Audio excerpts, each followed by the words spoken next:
one of the things that comes up a lot is, okay, content, what does that even mean? What are we talking about here? What do we really mean by content? It sounds like everything, right? And then you just sort of let that hang there and you go, yeah, it really is. It really kind of is.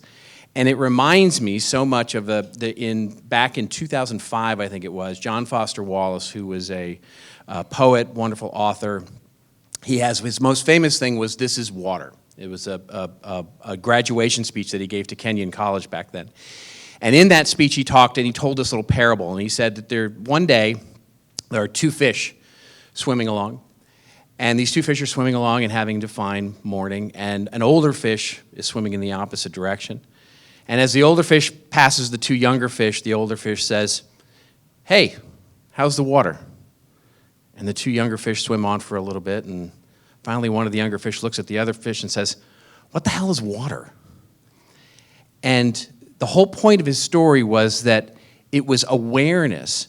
Sometimes the most obvious things around us are the things that we have the hardest times getting our heads around in terms of even comprehending what they are.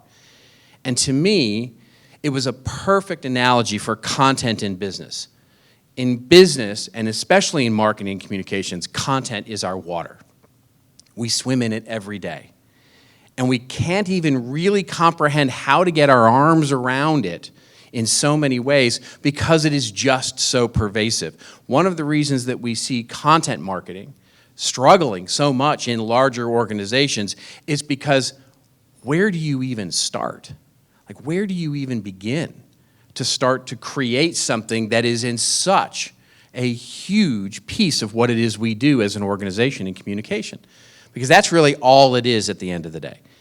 When we say content strategy or content marketing strategy, in many ways it's synonymous with communication. It's how are we communicating with our audiences, with our constituents, with our customers, and developing a deeper sense of trust in what it is that we do, how we want to communicate. It's really all it is.